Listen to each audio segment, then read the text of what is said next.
Story time audio ബുക്സിലേക്ക് എല്ലാവർക്കും സ്വാഗതം. K Sudhakaran എഴുതിയ നോവൽ സ്നേഹിക്കാൻ ഒരു കാലം. തൃപ്പൂണിത്തുറയിലുള്ള കല്യാണ മണ്ഡപത്തിൻ്റെ പാർക്കിംഗ് സ്ഥലത്ത് കാർ ചെന്ന് നിന്നപ്പോൾ 10 മണി കഴിഞ്ഞ് 40 മിനിറ്റായിരുന്നു സമയം. കാറിൽ നിന്ന് ആദ്യം ഇറങ്ങിയത് രാമചന്ദ്ര മേനോനാണ്. അദ്ദേഹം ബാക്ക് സീറ്റിൻ്റെ ഡോർ തുറന്നു കൊടുത്തപ്പോൾ പത്മകുമാരിയും ഇറങ്ങി. 11 കഴിഞ്ഞല്ലേ മുഹൂർത്തം? പത്മകുമാരി ചോദിച്ചു. 11:10-40 ഇടയിലാ സമയമുണ്ട്, മേനോൻ പറഞ്ഞു. ബുദ്ധിമുട്ടില്ലാതെ തിരിച്ചു പോകാൻ പറ്റിയ ഒരു സ്ഥലത്ത് കൊണ്ടുചെന്ന് ശ്രീരാജ് വണ്ടി പാർക്ക് ചെയ്തു. കല്യാണത്തിന് പങ്കെടുക്കാൻ പോവുകയായതുകൊണ്ട് മുണ്ടും ഷർട്ടും ധരിക്കാനായിരുന്നു അവനിഷ്ടം. പക്ഷേ രാമചന്ദ്ര മേനോൻ സമ്മതിച്ചില്ല. ജീൻസും ഷർട്ടുമാടാ നിനക്ക് ചേർച്ച. അവൻ പിന്നെ തർക്കിച്ചില്ല. വൈകുന്നേരം വണ്ടി കയറ്റി വിടുന്നത് വരെ അച്ഛനെയും അമ്മയെയും അനുസരിക്കുന്നതാണ് ബുദ്ധിയെന്ന് അവന് തോന്നി. അതിഥികൾ വന്നുകൊണ്ടിരുന്നു. വധുവിൻ്റെ അച്ഛനും അമ്മയും പ്രവേശന കവാടത്തിൽ തന്നെ അവരെ സ്വീകരിക്കാൻ കൈകൂപ്പി നിൽക്കുന്നുണ്ടായിരുന്നു. ഓഡിറ്റോറിയത്തിൽ പകുതിയിലേറെ ഇരിപ്പിടങ്ങളിൽ അതിഥികൾ ഉണ്ടായിരുന്നു. ആരെയോ കണ്ണുകൾ കൊണ്ട് തെരഞ്ഞുകൊണ്ടാണ് രാമചന്ദ്രമേനോൻ സൗകര്യപ്രദമായി സീറ്റ് കണ്ടുപിടിച്ച് ഇരുന്നത്. അടുത്തു തന്നെ പത്മകുമാരിയും ശ്രീരാജും ഇരുന്നു. എയർ കണ്ടീഷൻ ചെയ്ത വലിയ ഓഡിറ്റോറിയമായിരുന്നു അത്. കമനീയമായി അലങ്കരിച്ച കതിർ മണ്ഡപം, കാതുകൾക്ക് മധുരം പകരുന്ന ഇമ്പമേറിയ ജുഗൽബന്ദി. പത്മകുമാരി എല്ലാം കൗതുകത്തോടെ നോക്കിക്കണ്ടു. കൊള്ളാമില്ലയോ? അവർ മേനോനോട് പറഞ്ഞു. അദ്ദേഹം ഒന്ന് മൂളി. ഇത് തന്നെ മതിയെന്ന് പറഞ്ഞാലോ? ശരിയാ. അനുകൂല ഭാവത്തിൽ അദ്ദേഹം തലകുലുക്കി. ശ്രീരാജിന് നേരിയ അസ്വസ്ഥത തോന്നി. തൻ്റെ വിവാഹവും ഇതുപോലെ വലിയ ഒരു കല്യാണ മണ്ഡപത്തിൽ വെച്ച് ആർഭാടപൂർവ്വം നടത്തണമെന്നായിരിക്കും അച്ഛൻ്റെയും അമ്മയുടെയും ആഗ്രഹം. അവരുടെ സ്വപ്നങ്ങൾ തകർന്നു തരിപ്പണമാകുന്ന കാലം അധികം ദൂരെയല്ല. മാധവചന്ദ്രനെ കണ്ടില്ലല്ലോ? ഇടയ്ക്ക് മേനോൻ പറഞ്ഞു. വരാമെന്നല്ലേ പറഞ്ഞത്? വരും. നമ്മുടെ മാത്രം ആവശ്യമല്ലല്ലോ, പത്മകുമാരി സമാധാനിപ്പിച്ചു. അതും ശരിയാ. മുഹൂർത്തമായി. ആദ്യം വരനും പിന്നെ വധുവും മാതാപിതാക്കളുടെ അകമ്പടിയോടെ കതിർ മണ്ഡപത്തിലെത്തി. കല്യാണം അതിൻ്റെ എല്ലാവിധ ചടങ്ങുകളും അനുസരിച്ച് നടന്നു. ശ്രീരാജ് അപ്പോൾ ഹണിയെക്കുറിച്ചാണ് ഓർത്തത്. അവൾക്കായിരുന്നു ധൃതി. പെട്ടെന്നൊന്നും വേണ്ടായിരുന്നു. കുറച്ച് സാവകാശം കിട്ടിയിരുന്നെങ്കിൽ അച്ഛൻ്റെയും അമ്മയുടെയും സമ്മതം എങ്ങനെയെങ്കിലും മേടിച്ച്. കല്യാണത്തിൻ്റെ ചടങ്ങുകൾ വളരെ വേഗം അവസാനിച്ചു. ഭക്ഷണം കഴിക്കാനായി എല്ലാവരും എഴുന്നേറ്റു. ഒപ്പം മേനോനും പത്മകുമാരിയും ശ്രീരാജും ഭക്ഷണശാലയിലേക്ക് നടന്നു. മേനോനെ, പെട്ടെന്ന് പിന്നിൽ നിന്ന് ആരോ വിളിച്ചു. രാമചന്ദ്ര മേനോൻ തിരിഞ്ഞു നിന്നു. നല്ല കിളരമുള്ള വെളുത്ത സുമുഖനായ ഒരു മധ്യവയസ്കൻ അപ്പോൾ പുഞ്ചിരിയോടെ പിൻനിരയിൽ നിന്ന് കൈ ഉയർത്തി കാട്ടി. അതാ മാധവചന്ദ്രൻ, മേനോൻ ആഹ്ലാദത്തോടെ പറഞ്ഞു. മാധവചന്ദ്രൻ വേഗത്തിൽ അവരുടെ അടുത്തേക്ക് വന്നു. സോറി, ഞാൻ കുറച്ച് ലേറ്റായി വന്നപ്പോൾ. അയാൾ ക്ഷമാപണപൂർവ്വം മേനുവിൻ്റെ കൈ പിടിച്ചു. ഏയ്, അതൊന്നും സാരമില്ല. താൻ ഇതിനകത്ത് എവിടെയെങ്കിലും കാണുമെന്ന് എനിക്കറിയാമായിരുന്നു, മേനോൻ പറഞ്ഞു. ഇതല്ലേ മോൻ? ശ്രീരാജിനെ കണ്ട് മാധവചന്ദ്രൻ പുഞ്ചിരിയോടെ ചോദിച്ചു. അതെ, അവനാണ് മറുപടി പറഞ്ഞത്. അച്ഛനും ഞാനും ഒന്നിച്ച് മിലിട്ടറിയിൽ ജോലി ചെയ്തിട്ടുണ്ട്. അന്നേയുള്ള കൂട്ടുകാരാ. എൻ്റെ പേര് മാധവചന്ദ്രൻ. ഇവിടെ ഓയിൽ റിഫൈനറിയിൽ സെക്യൂരിറ്റി ഓഫീസറാ. അയാൾ സ്വയം പരിചയപ്പെടുത്തി. തന്നെക്കുറിച്ച് ഇവനോടൊന്നും ഞാൻ പറഞ്ഞിട്ടില്ല. സാവകാശം പറയാമെന്ന് വിചാരിച്ചു, മേനോൻ പറഞ്ഞു. അതിനെന്താ, ഇനി ഇഷ്ടം പോലെ സമയമുണ്ടല്ലോ അതിനൊക്കെ. അവർ 4 പേരും ഒന്നിച്ചിരുന്നാണ് സദ്യ കഴിച്ചത്. ശ്രീരാജ് എന്നല്ലേ മോൻ്റെ പേര്? കഴിക്കുന്നതിനിടയിൽ മാധവചന്ദ്രൻ അവനോട് സംസാരിച്ച് കൂടുതൽ പരിചയപ്പെട്ടു. അതെ, ഇൻഫോ പാർക്കിലാണ് വർക്ക് ചെയ്യുന്നതെന്ന് അച്ഛൻ പറഞ്ഞായിരുന്നു. ബിടെക്കിൻ്റെ റിസൾട്ട് എന്ന് വരും? 2 മാസമെങ്കിലും കഴിയും. എനിക്കിപ്പോൾ ക്യാമ്പസ് സെലക്ഷൻ വഴിയാണ്. അത് നന്നായി. ശ്രീജ ഇക്കൊല്ലം 6th സെമസ്റ്ററാ. അവളുടെ കോളേജിലും ക്യാമ്പസ് സെലക്ഷനുണ്ട്. ആരാ ശ്രീജ? മോളാണോ? അവൻ ചോദിച്ചു. അതെ, മേനോൻ പറഞ്ഞില്ലേ. അവൾ മോഡൽ എഞ്ചിനീയറിംഗ് കോളേജിലാ, കാക്കനാട്ട്. അതെയോ? മോൻ കാക്കനാട്ടല്ലേ താമസം? മാധവചന്ദ്രൻ തിരക്കി. അതെ. ഏത് അപ്പാർട്ട്മെൻറ്റിലാ? സിംഹണി 9ാം നിലയിലാ അവൻ്റെ ഫ്ലാറ്റ്, രാമചന്ദ്ര മേനോൻ പറഞ്ഞു.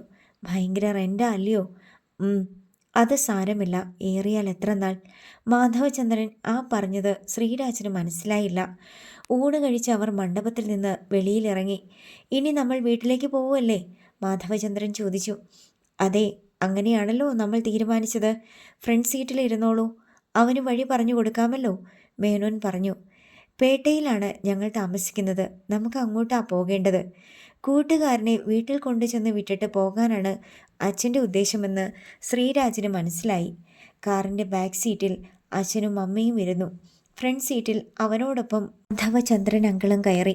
ഇതാരുടെ കാറാണ്? മാധവചന്ദ്രൻ ചോദിച്ചു. ഫ്രണ്ടിൻ്റെയാണ്, അവൻ പറഞ്ഞു. ഏത് കാറാണ് മോനിഷ്ടം? ഏയ് അങ്ങനൊന്നുമില്ല, അവൻ വെറുതെ ചിരിച്ചു. മാധവചന്ദ്രൻ വഴി പറഞ്ഞു കൊടുത്തതനുസരിച്ച് കാർ കുറേ ദൂരം ഓടി. ഒടുവിൽ അത്ര വലുതല്ലാത്ത ഒരു ഇരുനില വീടിൻ്റെ മുമ്പിൽ ചെന്ന് വണ്ടി നിന്നു. ഇതാണ് ഞങ്ങളുടെ നന്ദനം. എല്ലാവരും കാറിൽ നിന്നിറങ്ങി. രാമചന്ദ്ര മേനോനും പത്മകുമാരിയും വീടാകപ്പാടെ ഒന്ന് നോക്കി. പുതിയ രീതിയിൽ പണിയിച്ചതാണ്. മുറ്റത്ത് ടൈൽസ് വിരിച്ചിരിക്കുന്നു, ധാരാളം പൂച്ചെടികൾ. പത്മകുമാരിയുടെ മുഖത്തേക്ക് മേനോൻ ഒന്ന് നോക്കി. കുഴപ്പമില്ലെന്ന അർത്ഥത്തിൽ അവർ തലയൊന്ന് കുലുക്കി. എന്താ നിന്ന് കളഞ്ഞത്? വന്നാട്ടെ, മാധവചന്ദ്രൻ അവരെ ക്ഷണിച്ചു. പെട്ടെന്ന് കൊത്തുപണികളുള്ള മുൻവാതിൽ തുറന്ന് സാരിയും ബ്ലൗസും ധരിച്ച ഒരു മധ്യവയസ്ക പ്രത്യക്ഷപ്പെട്ടു. അംബുജം, ആരൊക്കെയായി വന്നിരിക്കുന്നതെന്ന് നോക്കിക്കേ, മാധവചന്ദ്രൻ പറഞ്ഞു. എന്താ അംബുജം, ഓർമ്മയുണ്ടോ? പുഞ്ചിരിയോടെ രാമചന്ദ്ര മേനോൻ ചോദിച്ചു. നല്ല ഓർമ്മയുണ്ട്. 10-15 വർഷം മുമ്പ് ഞങ്ങളുടെ കൊടുങ്ങല്ലൂരിലെ വീട്ടിൽ വന്നിട്ടുണ്ട്, അംബുജം പറഞ്ഞു.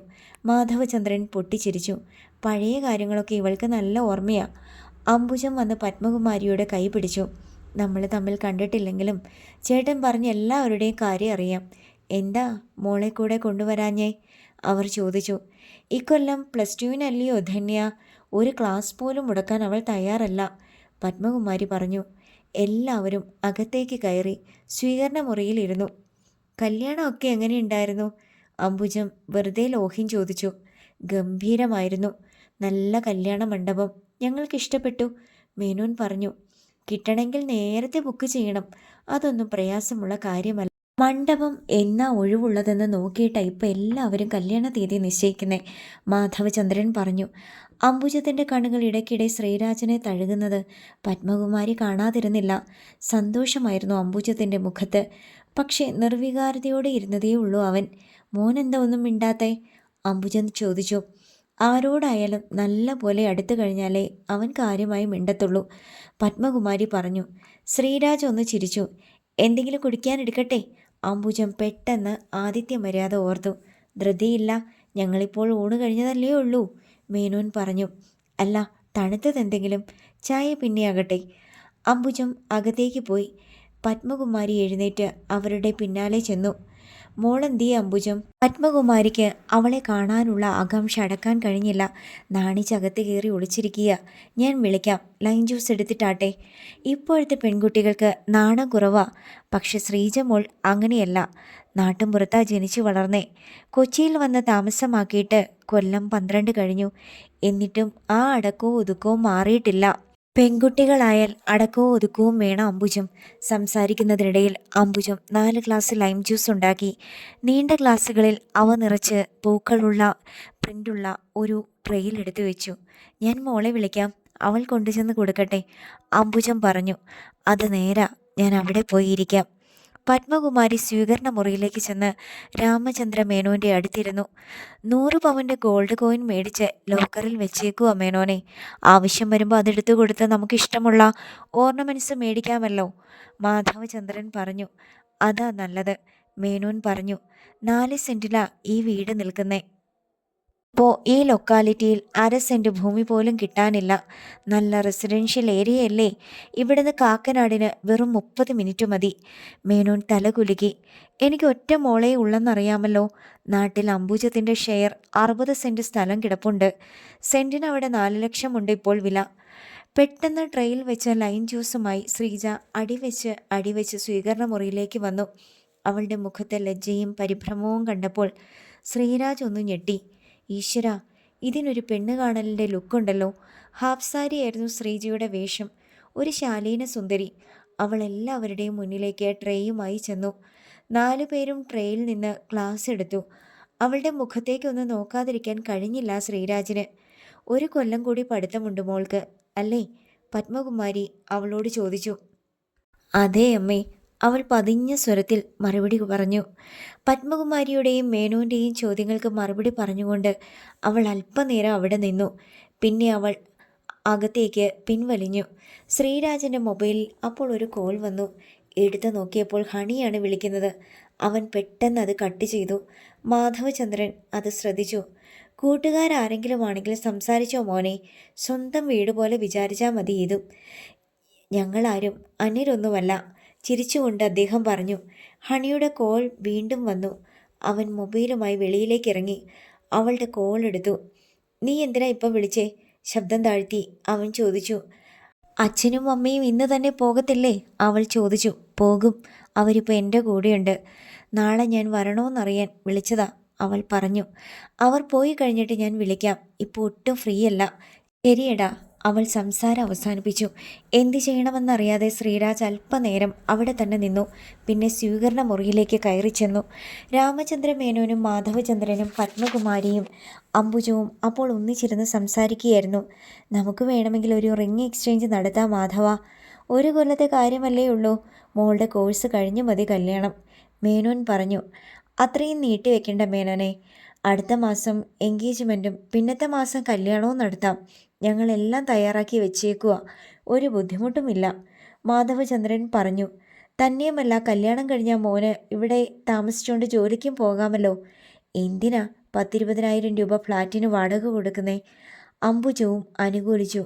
എന്നാൽ പിന്നെ ഞങ്ങൾക്കും സമ്മതാ മാധവ. മേനോൻ അയാളെ കൈ പിടിച്ചു കുലുക്കി. ശ്രീരാജ് ശബ്ദിക്കാനാവാതെ നിന്നു. എങ്കിൽ പിന്നെ ജോത്സ്യനെ കണ്ട് മുഹൂർത്തം കുറിപ്പിക്കട്ടെ, ശുഭസ്യ ശീഘ്രം എന്നാണല്ലോ ആപ്തവാക്യം, മാധവചന്ദ്രൻ പറഞ്ഞു. അയ്യോ ചേട്ടാ, കല്യാണ മണ്ഡപത്തിന് എന്നൊക്കെ ഒഴിവുണ്ടെന്ന് ആദ്യം നോക്കേണ്ടത്, അതനുസരിച്ച് വേണം കല്യാണത്തിൻ്റെ ഡേറ്റ് എടുക്കാൻ. അംബുജം പെട്ടെന്ന് അയാളെ തിരുത്തി. അംബുജം പറഞ്ഞതാണ് ശരി, ഇന്ന് തന്നെ ചെന്ന് അടുത്ത മാസത്തെ ഒഴിവുള്ള ഡേറ്റ് നോക്ക്. എന്നിട്ട് നമുക്ക് യോജിച്ച ഒരു ഡേറ്റ് അഡ്വാൻസ് കൊടുത്ത് ബ്ലോക്ക് ചെയ്യിക്ക്, രാമചന്ദ്ര മേനോൻ പറഞ്ഞു. ഏതോ ഒരു ദുസ്വപ്നം കാണുന്നത് പോലെയാണ് അപ്പോൾ ശ്രീരാജിന് തോന്നിയത്. എപ്പോൾ വേണമെങ്കിലും അതിൽ നിന്ന് ഞെട്ടിയുണരാം, ആശ്വാസത്തോടെ തിരിഞ്ഞു കിടന്നുറങ്ങാം. പക്ഷേ മാധവചന്ദ്രൻ്റെ ചോദ്യം അവനെ ചിന്തയിൽ നിന്നുണർത്തി. മോൻ എന്താ ഒന്നും പറയാത്തത്? ലീവ് കിട്ടുമല്ലോ അല്ലേ? കമ്പനിയിൽ ചേർന്നതല്ലേ ഉള്ളൂ, ലീവ് കിട്ടാൻ ബുദ്ധിമുട്ടായിരിക്കും, അവൻ വിക്കി പറഞ്ഞു. അധികമൊന്നും വേണ്ട, ഒരു 2-3 ദിവസം, അത് കഴിഞ്ഞാൽ ഹോളിഡേയ്സ് വരുമല്ലോ. ലീവ് ഒന്നും പ്രശ്നമല്ല മാധവ, നമുക്കിതങ്ങ് നടത്താം. 2-3 ഡേറ്റ് എടുത്തിട്ട് എന്നെ ഒന്ന് വിളിക്ക്, അതിൽ നിന്ന് നമുക്ക് 2 കൂട്ടർക്കും ഇത് നമുക്കെടുക്കാം, മേനോൻ പറഞ്ഞു. അങ്ങനെ ചെയ്യാം, നാളെ തന്നെ ഞാൻ വിളിക്കാം. മേനോനും പത്മകുമാരിയും ശ്രീരാജും പോകാൻ എഴുന്നേറ്റു. മോളെവിടെ? പെട്ടെന്ന് പത്മകുമാരി ചോദിച്ചു. മോളെ ശ്രീജയെ, അംബുജ നീട്ടി വിളിച്ചു. ശ്രീജ വന്ന് വാതിലിനടുത്ത് ലജ്ജയോടെ നിന്നു. പത്മകുമാരി അവളുടെ അടുത്തേക്ക് ചെന്ന് താടിയിൽ പിടിച്ച് അവളുടെ മുഖം ഉയർത്തി. തയ്യാറായിട്ടിരുന്നോ മോളെ, ഞങ്ങളങ്ങ് കൊണ്ടുപോകും പാലക്കാടിന്. അമ്മയ്ക്ക് ഒരുപാട് ഇഷ്ടമായി മോളെ. ഞങ്ങൾക്ക് സന്തോഷമേ ഉള്ളൂ പത്മേ, മോനെ ഞങ്ങൾക്ക് തന്നിട്ടാണല്ലോ മോളെ കൊണ്ടുപോകുന്നേ, അംബുജം പറഞ്ഞു. ശ്രീരാജ് നിന്ന് പുകഞ്ഞു. കാര്യങ്ങൾ അതിവേഗം കൈവിട്ടു പോവുകയാണല്ലോ ഈശ്വര. അപ്പോൾ ഞങ്ങൾ പോയിട്ട് വരാം. അവർ യാത്ര പറഞ്ഞിറങ്ങി. മാധവചന്ദ്രനും അംബുജവും കാറിനടുത്തേക്ക് ചെന്നു. സിംഹണിയിലല്ലേ മോൻ താമസിക്കുന്നേ? മാധവചന്ദ്രൻ ചോദിച്ചു. അതെ, ദുർബലമായി. ശ്രീരാജ് തലകുലുക്കി. അംബുജവും ഞാനും കൂടി ഒരു ഞായറാഴ്ച വരാം. മോൻ താമസിക്കുന്ന ഫ്ലാറ്റ് ഞങ്ങൾക്കും ഒന്ന് കാണാമല്ലോ. ശ്രീരാജ് ഞെട്ടി. അവർ വരുമ്പോൾ ഹണിയായിരിക്കും ചിലപ്പോൾ വാതിൽ തുറന്നു കൊടുക്കുന്നത്. ഇത്തവണ പത്മകുമാരിയാണ് അവനോടൊപ്പം കാറിൻ്റെ ഫ്രണ്ട് സീറ്റിലിരുന്നത്. ബാക്ക് ഡോർ തുറന്ന് രാമചന്ദ്ര മേനോൻ കയറി. എന്നിട്ട് വിളിക്കാം മാധവ. ശരി, അങ്ങനെ ആട്ടെ. ശ്രീരാജ് കാർ മുന്നോട്ടെടുത്തു. അവൻ്റെ മനസ്സ് വല്ലാതെ കലുഷിതമായിരുന്നു. ഇപ്പോൾ തന്നെ വളരെ വൈകി, ഇനി ഒന്നും ഒളിച്ചു വെക്കാൻ പാടില്ല. അമ്മയ്ക്ക് ആദ്യം ഒരു സൂചന കൊടുക്കാം. അച്ഛൻ്റെ മുമ്പിൽ നിൽക്കാനുള്ള ധൈര്യമില്ല. രാമചന്ദ്ര മേനോൻ ആഹ്ലാദത്തോടെ സീറ്റിലേക്ക് ചാരിയിരുന്നു. കുട്ടിയെ നിനക്ക് ഇഷ്ടപ്പെട്ടില്ലേ പത്മം? ഒരിക്കൽ കൂടി അവരുടെ അഭിപ്രായം കേൾക്കാനായി അദ്ദേഹം ചോദിച്ചു. എനിക്കിഷ്ടപ്പെട്ടു. ശ്രീക്ക് എല്ലാം കൊണ്ട് യോജിച്ച കുട്ടിയാണ്. 2 പേരെയും കണ്ടാൽ ആങ്ങളെയും പെങ്ങളുമാണെന്നേ ആർക്കും തോന്നും, പത്മകുമാരി പറഞ്ഞു. അതുമാത്രമോ, നമുക്ക് സ്വപ്നം കാണാൻ പോലും പറ്റാത്ത ബന്ധമല്ലയോ ഇനി. ഇത് ഒരേയൊരു മകളാണ്. ആ വീടിന് 50 ലക്ഷമെങ്കിലും മതിക്കും. പിന്നെ 100 പവൻ്റെ സ്വർണം, കൂടാതെ കൊടുങ്ങല്ലൂരിൽ 60 സെൻറ്റ് ഭൂമി. അതിന് തന്നെ 2.5 കോടി കിട്ടും. രാമചന്ദ്ര മേനോൻ സൗഭാഗ്യങ്ങൾ ഓരോന്നായി നിരത്തി. ഓരോന്നും കേൾക്കുമ്പോൾ അത് ശ്രീരാജിൻ്റെ ചങ്കിൽ വന്ന് തറയ്ക്കുന്നുണ്ടായിരുന്നു. ശരിയാ, തന്നെയുമല്ല കല്യാണം കഴിഞ്ഞ ശ്രീക്ക് അവിടെ താമസിക്കാമല്ലോ. മോനിഷ്ടമുള്ള കാർ അവർ മേടിച്ചു കൊടുക്കും. പത്മകുമാരി പറഞ്ഞു. ഒന്നും മിണ്ടാതെ ശ്രീരാജ് കാക്കനാട്ടേക്ക് കാർ ഓടിച്ചു. അച്ഛൻ്റെയും അമ്മയുടെയും സംഭാഷണം കേട്ടപ്പോൾ കാര്യങ്ങൾ കൂടുതൽ സങ്കീർണമാവുകയാണെന്ന് അവന് ബോധ്യപ്പെട്ടു. ചേലക്കരയിലെ നമ്മുടെ ഭാസ്കറിൻ്റെ മോൻ വിവേകിൻ്റെ കാര്യം നീ അറിഞ്ഞോ ശ്രീരാജയെ? പെട്ടെന്ന് പിന്നിൽ നിന്ന് മേനോൻ ചോദിച്ചു. ഇല്ല, അവൻ പറഞ്ഞു. ഭാസ്കരൻ മാമയുടെ മകൻ വിവേക് ഹോട്ടൽ മാനേജ്മെൻറ്റ് കോഴ്സിന് ചേർന്ന് ഗോവയിലേക്ക് പോയതിന് ശേഷം കോണ്ടാക്റ്റ് ഒന്നുമില്ല. കോഴ്സ് കഴിഞ്ഞ് അവിടെ നിന്നൊരു ചട്ടക്കാരി പെണ്ണിനെയും കൊണ്ടാ നാട്ടിൽ വന്നേ. കല്യാണം കഴിഞ്ഞെന്നാണ് അവൻ പറഞ്ഞത്. അപ്പോൾ തന്നെ ഭാസ്കരൻ എന്നെ വിളിച്ചു. ഞാൻ ചെന്നപ്പോൾ സംഗതി ശരിയാ. ശ്രീരാജിൻ്റെ ഹൃദയം അതിവേഗം പിടിക്കാൻ തുടങ്ങി. നാട്ടുകാരറിഞ്ഞാൽ വലിയ നാണക്കേടല്ലോ. അവൻ്റെ അനിയത്തി നിഷയ്ക്ക് നല്ലൊരു ബന്ധം കിട്ടുമോ? ഒടുവിൽ ഞാൻ പറഞ്ഞതുപോലെ ഭാസ്കരൻ ചെയ്തു. എന്താണ് അച്ഛൻ പറഞ്ഞതെന്ന് ചോദിക്കാൻ ശ്രീരാജ് ഒന്ന് ഭയന്നു. അവൻ തല തിരിച്ച് അമ്മയെ ഒന്ന് നോക്കി. രായ്ക്ക് രാമാനം ആ പെണ്ണിനെ കാറിൽ ഷൊർണൂരിൽ കൊണ്ടുചെന്ന് ട്രെയിനിൽ കയറ്റി വിട്ടു. തിരിച്ചു വന്നാൽ കൊന്നു കളയുമെന്ന് പറഞ്ഞു. പിന്നിൽ നിന്ന് മേനോൻ്റെ പരുക്കൻ വാക്കുകൾ വന്നു. അവനൊന്ന് ഞെട്ടി. വിവേക് ഇപ്പോൾ വീട്ടുതടങ്കലില്ല, മുറിയിൽ പൂട്ടിയിട്ടേക്കുക. വെളിയിലോട്ട് വിടണില്ല. മൊബൈൽ അപ്പം തന്നെ പിടിച്ചു മേടിച്ചു.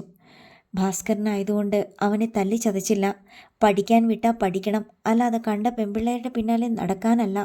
കഷ്ടപ്പെട്ടുണ്ടാക്കിയ കാശ് എല്ലാ മാസവും ഫീസിനും ഹോസ്റ്റൽ ചെലവിനും അയച്ചു കൊടുക്കുന്നത്. പത്മകുമാരിയുടെ വകയായിരുന്നു ആ കുത്ത്. ശ്രീരാജിന് മിണ്ടാൻ കഴിഞ്ഞില്ല. ഭാസ്കര മാമ ഒരു ശാന്ത പ്രകൃതക്കാരനാണ്. അത് കാരണം വിവേകിന് ദേഹോപദ്രവമൊന്നും ഏൽക്കേണ്ടി വന്നില്ല. ഭാസ്കര മാമയുടെ സ്ഥാനത്ത് അച്ഛനായിരുന്നെങ്കിൽ ശ്രീരാജ് നടുങ്ങി. അതൊക്കെ ഓർക്കുമ്പോഴാ മോനെ എനിക്ക് നിന്നെക്കുറിച്ച് അഭിമാനം. പിന്നിൽ നിന്ന് അച്ഛൻ്റെ സ്നേഹം വന്നു. ശ്രീ നമ്മുടെ മോന. നല്ലതും ചീത്തയും കുഞ്ഞിലേ പറഞ്ഞു മനസ്സിലാക്കിച്ചല്ലേ നമ്മൾ ഇവനെ വളർത്തിയേ. പിന്നെങ്ങനെയാ നമ്മുടെ മോൻ വഴിതെറ്റിപ്പോകുന്നേ? പത്മകുമാരി പറഞ്ഞു. അതെ, 3-4 കൊല്ലം ഇവൻ അന്യനാട്ടിൽ ആരുടെയും മേൽനോട്ടമില്ലാതെ ഹോസ്റ്റലിൽ നിന്ന് പഠിച്ചതല്ലയോ? എന്നിട്ട് അവൻ ചീത്തപ്പേര് കേൾപ്പിച്ചോ? ഇല്ലല്ലോ. അവൻ നന്നായിട്ട് പഠിച്ചു, പരീക്ഷകൾ പാസ്സായി, നല്ലൊരു കമ്പനിയിൽ ജോലിയും കിട്ടി. കൊള്ളാവുന്ന ഒരു ബന്ധവും ഒത്തുവന്നില്ലയോ? നമ്മൾ ഭാഗ്യം ചെയ്തവരാ പത്മേ. കാറിൽ AC-യുടെ കുളിർമ ഉണ്ടായിരുന്നെങ്കിലും അച്ഛൻ്റെ വാക്കുകൾ കേട്ട് ശ്രീരാജ് ഇരുന്ന് വിയർത്തു. കല്യാണം കഴിഞ്ഞാൽ ഇവന് ആ വീട്ടിലോട്ട് താമസം മാറ്റാമല്ലോ. അത് ഓർക്കുമ്പോഴാണ് എനിക്ക് വലിയ സമാധാനം. അവിടെയും ഉണ്ടൊരു അച്ഛനും അമ്മയും. സഹായത്തിന് നിനക്ക് ഒരല്ലലും ഉണ്ടാവുകയില്ല മോനെ, പത്മകുമാരി പറഞ്ഞു. ഒരു കാര്യം ശ്രീരാജന് ഉറപ്പായി. അച്ഛനും അമ്മയും വലിയ സന്തോഷത്തിലാണിപ്പോൾ. ഈ സമയത്ത് ഹണിയെക്കുറിച്ച് അവരോട് പറയുന്നത് ആത്മഹത്യാപരമായിരിക്കും. ഫ്ലാറ്റിൽ ചെന്നു കഴിഞ്ഞ് എല്ലാം 2 പേരോടും തുറന്നു പറയണമെന്നായിരുന്നു വിചാരം. ഇപ്പോൾ എന്തെങ്കിലും വെളിപ്പെടുത്തിയാൽ ഒന്നുകിൽ 2 പേരും ഹൃദയം പൊട്ടി മരിക്കും, അല്ലെങ്കിൽ തൻ്റെ കഴുത്ത് ഞെരിച്ചു കൊല്ലും.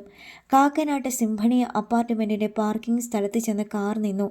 കാർ പാർക്കിൽ വിവിധ മോഡലുകളിലുള്ള ധാരാളം കാറുകൾ പാർക്ക് ചെയ്തിട്ടുണ്ടായിരുന്നു. രാമചന്ദ്ര മേനോൻ കൗതുകത്തോടെ അവയെല്ലാം കണ്ണുകൾ കൊണ്ട് പരിശോധിച്ചു. നിനക്കിഷ്ടമുള്ള കളർ ഏതാണെന്ന് നേരത്തെ തന്നെ മാധവനോട് പറയണം മോനെ. ബുക്ക് ചെയ്താലേ കല്യാണ സമയത്ത് കിട്ടൂ, അദ്ദേഹം പറഞ്ഞു. അവൻ ഒന്ന് മൂളി. ലിഫ്റ്റിൽ അവർ 9ാമത്തെ നിലയിലേക്ക് പോയി. എപ്പോഴാ മോനെ ഞങ്ങൾ പോകാനുള്ള വണ്ടി? മേനോൻ ചോദിച്ചു. 5 മണിക്കാ അച്ഛാ. ഇവിടുന്ന് 4 മണിക്ക് ഇറങ്ങിയാൽ മതിയോ? പോരാ, അതിനു മുമ്പേ പോണം. ട്രാഫിക് കൂടുതലാ. തന്നെയുമല്ല ടിക്കറ്റ് എടുക്കണ്ടായോ? ശരിയാ, വലിയ ക്യൂ കാണും, പത്മകുമാരി പറഞ്ഞു. ശ്രീരാജ് വാച്ചിൽ നോക്കി. മണി 2. അവൻ താക്കോലെടുത്ത് വാതിൽ തുറന്നു. ഞങ്ങൾ അല്പനേരം റെസ്റ്റ് എടുക്കാം, പോകാറാകുമ്പോഴേക്ക് പറഞ്ഞാൽ മതി. മേനോനും പത്മകുമാരിയും അവരുടെ മുറിയിലേക്ക് പോയി. തളർച്ചയോടെ ശ്രീരാജ് സിറ്റിയിലേക്കിരുന്നു. അഴിച്ചെടുക്കാൻ വളരെ പ്രയാസമുള്ള ഒരു കുരുക്കിലാണ് താൻ അകപ്പെട്ടിരിക്കുന്നതെന്ന് അവന് മനസ്സിലായി. 2 വഴിയേ ഉള്ളൂ മുന്നിൽ. ഹണിയെ നിഷ്കരണം ഉപേക്ഷിച്ച് അച്ഛനും അമ്മയും തിരഞ്ഞെടുത്ത പെണ്ണിനെ കല്യാണം കഴിച്ച് അവരെ സന്തോഷിപ്പിക്കാം. അല്ലെങ്കിൽ അച്ഛനും അമ്മയ്ക്കും അപമാനമുണ്ടാക്കി അവരുടെ ശാപം ഏറ്റുവാങ്ങി ഹണിയുമൊത്ത് പുതിയൊരു ജീവിതം ആരംഭിക്കുക. കൈ വളരുന്നോ കാലു വളരുന്നോ എന്ന് നോക്കി ലാളിച്ചും സ്നേഹിച്ചും വളർത്തി വലുതാക്കിയപ്പോൾ ഇന്നലെ കണ്ട ഒരു പെണ്ണിനു വേണ്ടി അച്ഛനെയും അമ്മയും തള്ളിപ്പറയുന്നതിൽ പരം വേറെന്ത് ക്രൂരതയാണുള്ളത്? സ്നേഹത്തിൻ്റെ പേരിൽ അച്ഛനമ്മമാരെ ഉപേക്ഷിക്കാൻ തയ്യാറായി തന്നെ വിശ്വസിച്ചിറങ്ങി വന്ന ഒരു പാവം പെണ്ണിനെ തെരുവിലേക്ക് വലിച്ചെറിയുന്നത് ആണത്തമാണോ? അവൻ എഴുന്നേറ്റ് ചെന്ന് ഫ്രിഡ്ജ് തുറന്ന് ഒരു ഗ്ലാസ് തണുത്ത വെള്ളമെടുത്ത് കുടിച്ചു. എന്നിട്ടും മനസ്സിലെ വേവിന് ഒരാശ്വാസവും കിട്ടിയില്ല. തൽക്കാലം അച്ഛനും അമ്മയും പോകട്ടെ, സൗകര്യം പോലെ അമ്മയെ ഫോണിൽ വിളിച്ച് സാവകാശം കാര്യങ്ങൾ അവതരിപ്പിക്കാം. ഒരു പൊട്ടിത്തെറി ഉണ്ടാവും. അവൻ എൻ്റെ മകനല്ലെന്ന് അച്ഛൻ പ്രഖ്യാപിക്കും. കടുത്ത ശത്രുതയിലാവും. പക്ഷേ കാലുണക്കാത്ത മുറിവുകളുണ്ടോ? വൈകുന്നേരം 5 മണിക്കുള്ള ഗോരഖ്പൂർ എക്സ്പ്രസ്സിൽ ടൗൺ സ്റ്റേഷനിൽ നിന്ന് അവൻ രാമചന്ദ്ര മേനോനെയും പത്മകുമാരിയെയും പാലക്കാടിന് കയറ്റിവിട്ടു.